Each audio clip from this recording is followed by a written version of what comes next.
Hello, beautiful humans. Welcome to day 3 of the Power of Love Summit. My name is Brittany Tackett. I am a transpersonal therapist, coach, yoga and meditation teacher, and the founder of Heart First Education, whose mission is to educate the whole person, heart first. So I started Heart First Education after seeing the disparity in the education system, how we focus so much on the mind and really not enough on the heart, on emotional intelligence and virtue development, and just really what makes us human, right? Our ability to feel. And so that's what led me to start the organization. And with the summit, it's kind of the same premise of just wanting to bring together healers, teachers, leaders who are heart-centered and are doing work to anchor more into their hearts and help other people do the same. So today I have Leah Pardee. She is a breathwork facilitator. I'm so excited for her to talk to us about heart chakra cleansing breathwork. Welcome, Leah. Thank you so much for being here. I would love for you to introduce yourself, tell us more about you and the work that you're doing. Absolutely. Thanks, Brittany. And I just love your energy. You're such like, you feel so warm to me. And we had just met this like 2 seconds ago. So really happy to be here. I'm Leah Pardee and I'm an alignment mentor. I'm a breathwork facilitator. I host the Bare Naked Soul podcast. I host mindfulness retreats. I'm a coach. I do like a bunch of different things, as many of us multi-passionate people do. Yeah, so I'm really excited for today, to talk about this and dive into the heart chakra cleansing. Yes, awesome. So maybe for our viewers who don't really know much about the heart chakra, can you tell them what that is? Explain what the heart chakra is, how we open and activate it, what a closed heart chakra would be like. Can you give us a little background? Yeah, absolutely. So the chakra, the chakra system, right? It's the energy centers of the body, and the heart one's going to be like the love that we feel or that we don't feel or that we don't allow in. And you know, the reason that I teach breathwork and I'll explain a little bit about breathwork, what that is, coming, but the reason that I teach breathwork is because it essentially allows you to tap into this inner energy layer of the body and tap into suppressed emotions and release them through breathwork, which is an active form of meditation. So with the heart chakra specifically, when we're not allowing ourselves to tap into love, to feel love, when we're closed off to that, or when we get triggered, we can get triggered very easily when things are stuck in our heart, our emotional center. So what that looks like in a practical sense is, traumas and things that happen in childhood, growing up, right now, traumas that we experience, people rejecting us, right? Anything from major trauma that we would think of to things like the presentation you had with your boss that went poorly, and you just shove those emotions in. And because in our culture, we're not taught to process our emotions, we're not taught to feel our feelings, we learn to shove them in, we learn to cover them up and avoid them at all costs. And nowadays that often looks like grabbing your phone and scrolling to get away from whatever discomfort you're feeling. So notice that, notice next time you feel an urge to grab your phone, or next time you find yourself grabbing your phone and going on social media, ask yourself, why am I doing this? Is there something I'm avoiding feeling? So all of our lives, we have these traumas and all of these emotional things. And if we don't process them by feeling them, they end up as stuck energies in our body, often in our heart center. We store a lot of emotional trauma there in that heart center. And so with breath work, with some active specific breathing patterns, we can tap into that layer and allow some of those emotions to physically leave our body.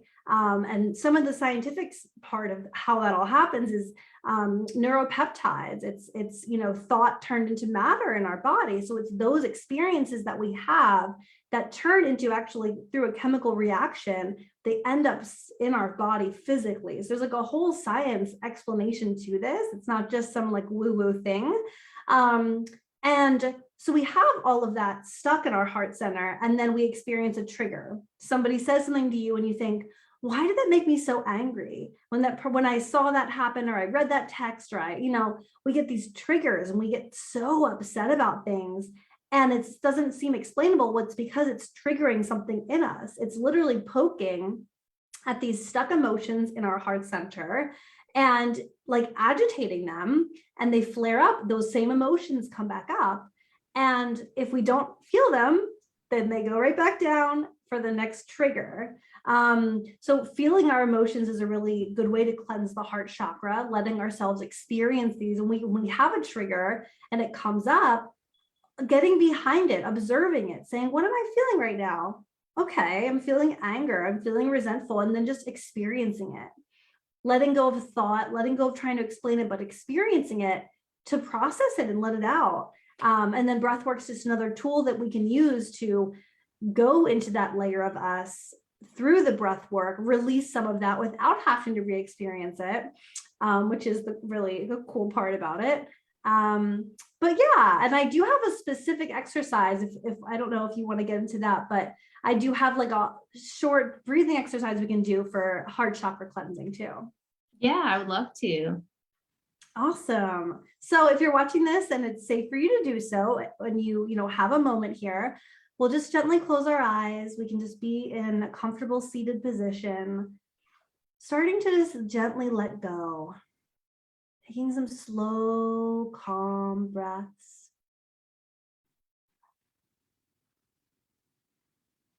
Feeling the face muscles relax.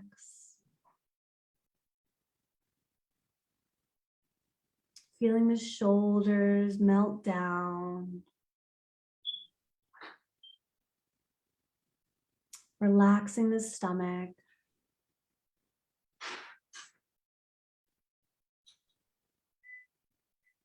And just noticing for a moment.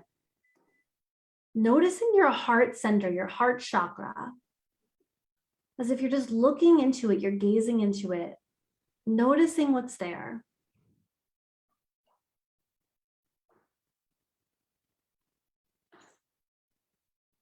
You may notice thoughts pop up. Just practice letting them go. Coming back to the feeling in your chest. Can you feel anything in there? And can you keep your awareness on that feeling?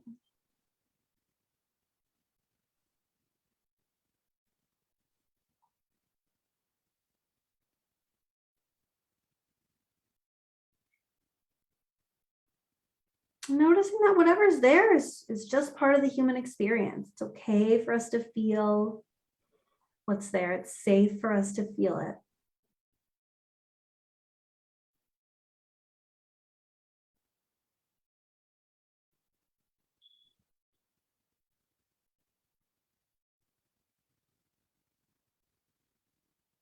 Noticing that if you keep your awareness on the physical sensations in your chest, it's a little bit easier to let go of thought, to stay in your body and feel it.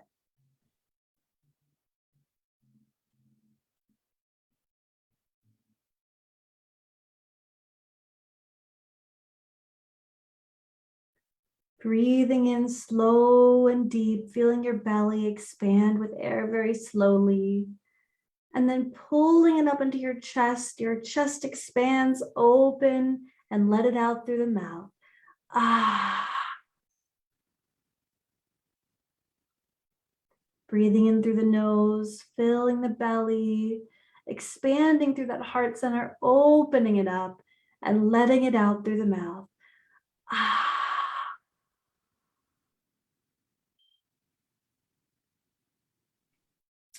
And just repeating that cycle. Breathing into the belly, breathing into the heart, opening everything up. Feel your shoulders moving back and a big audible release out from your mouth.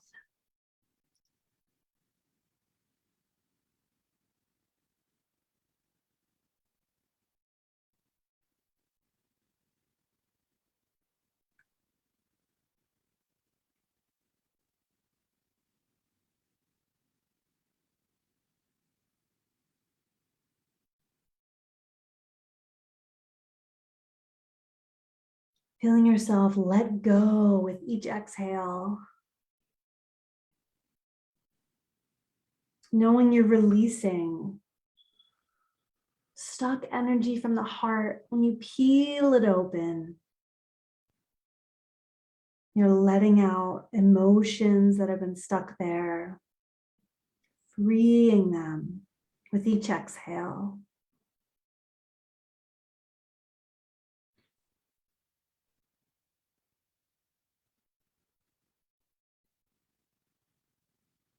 And just noticing thoughts that pop up, noticing any resistance, your to-do list, anything that's popping into your mind. Just bring your awareness back to your breath.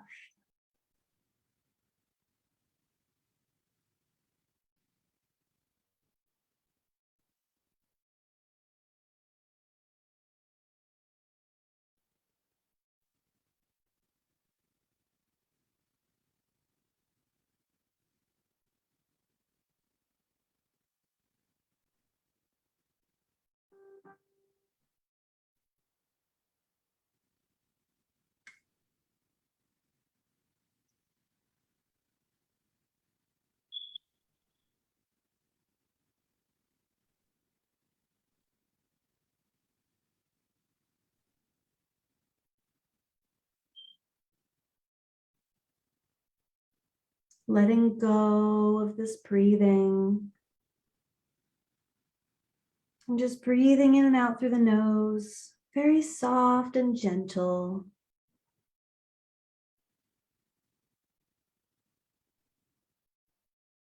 Returning to your natural rhythm of breathing and just noticing it. Just following the breath.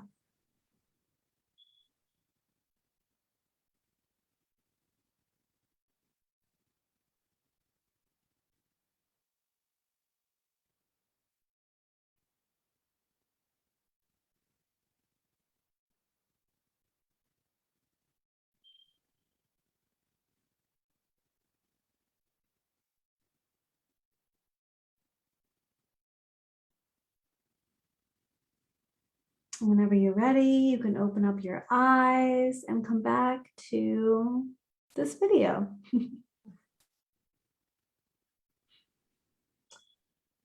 Yeah, and so that simple breathing exercise, focusing on the breath in this way, it shuts off the default mode network of our mind, that monkey mind, that chatterbox that never shuts the F up. Breathwork allows us to really focus on something else. And when we do this expansive breath work from our heart, we're literally releasing energies out from our heart center where we store so much. I love it. Thank you. Yeah.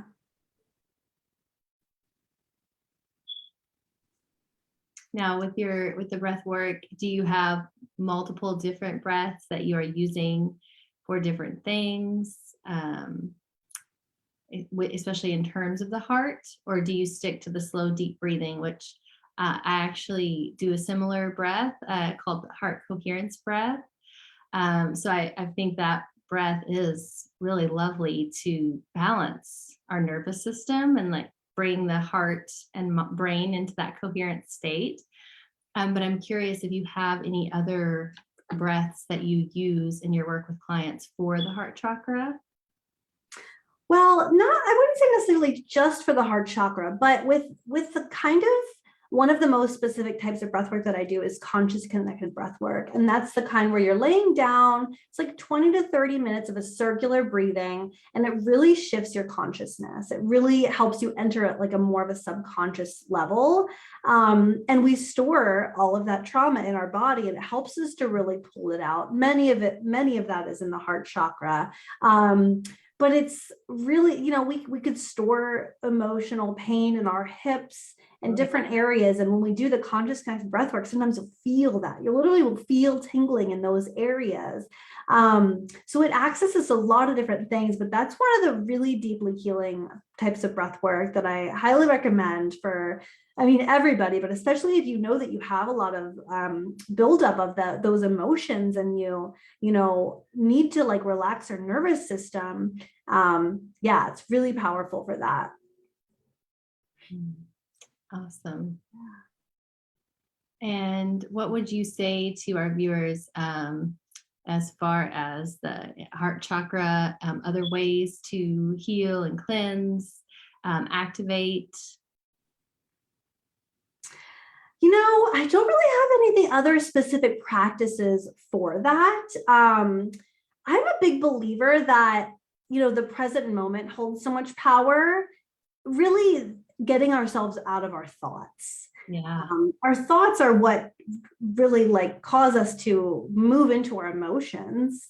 And so when we can stay in the present moment and not be caught up in the land of overthinking everything, we can avoid a lot of unnecessary pain. And there's times in my life where one string of thoughts could have really upset me. And then maybe I shifted my perspective on that thing, and maybe that doesn't affect me anymore. So our thoughts are just thoughts, they're not facts. But when we're in a headspace of becoming our thoughts all the time, which is how most people live, you have a thought and you just believe it because it's in your head. That is I think where a lot of our pain truly comes from, is identifying with our thoughts.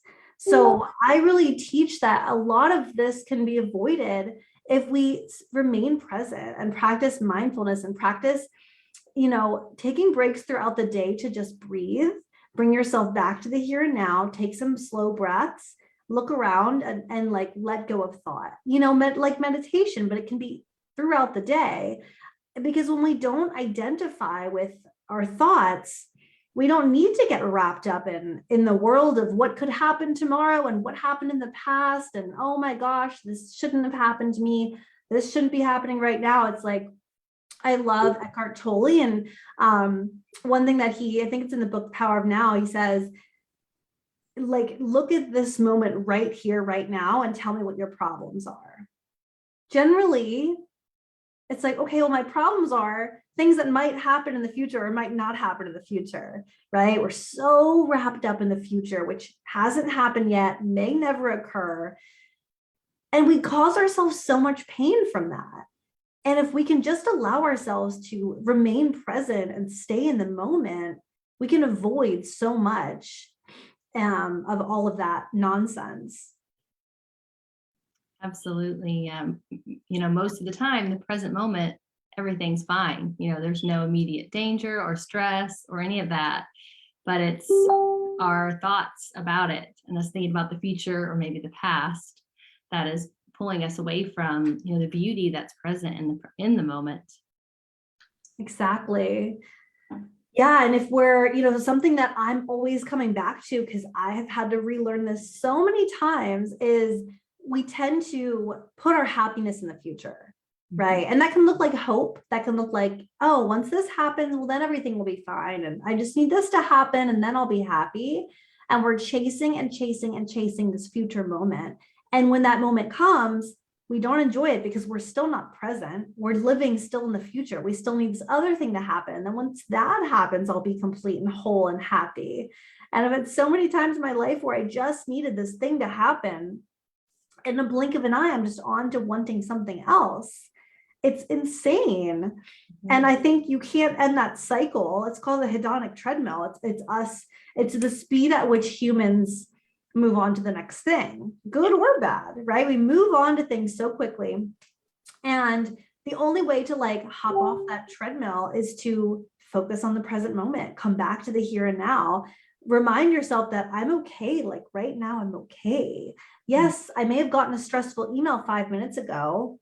Yes, something bad might happen in a month or might not happen that I need to happen. But right here, I'm actually okay. And another practice that I think is really huge around this is allowing our triggers and those things that happen in the moment, allowing ourselves to really feel them. I kind of touched on that earlier, but what that might look like practically is, I noticed earlier, I get a lot of messages on social media of people that want to unsolicited feedback, or just, hey, you should be doing this differently, or hey, why do you live your life that way? And it's annoying. It's super annoying, but sometimes I get really triggered by it. Mm-hmm. And it's just get off my dick, people, but lately I've been okay, here's something that's triggering me. Like, it doesn't have to trigger me. It doesn't have to. So I've been allowing myself in those moments to, instead of getting, like, I can feel myself getting defensive, right? So I'm feeling that. What does that feel like in my body? What does defensive actually physically feel like? And then just letting it do its thing, and clear out from that heart center and just leave, versus me shoving in more things over and over every time I have these triggers. Yeah, I think it's like 45 seconds that the average emotion actually lasts, like the physical response, but it's our story about it that keeps it going. And so that goes back to that, like being in our head and the thoughts. But if we're actually present, that those physical sensations, you sit with it, you feel the emotion, and eventually, it passes. But then on the other end, if we don't allow ourselves to feel it, and we repress it, and then we don't know when it's going to come back up, right? The next time you're triggered, something brings it up, there it is again. So feel it to heal it. Yeah, I didn't know that about the 45 seconds. That's really interesting. It's like, it doesn't take that long to feel and process your emotions a lot of the time. We're just so distracted. We have zero patience. We want it tomorrow. We want it yesterday. Definitely. Well, thank you for being here, Leah, and for sharing the heart chakra breath work with us. Yeah, absolutely. Thank you for having me. And if anyone wants to dive deeper into breath work, I have a membership. There's a 7-day free trial. You can check it out. Lots of the conscious connected breath work that's really deeply healing, and then a lot of like shorter videos as well. Awesome. Anything else you want to leave our viewers with, or how they could find you, connect with you? I know Facebook, but is there other ways, another platform that you like to use? Yeah, Instagram. I'm at It's Leah Pardee. Okay. The podcast is Bare Naked Soul. And yeah, that's basically it. Awesome. Well, thank you for being here, and thank you to our viewers. From my heart to yours. Yeah, thank you.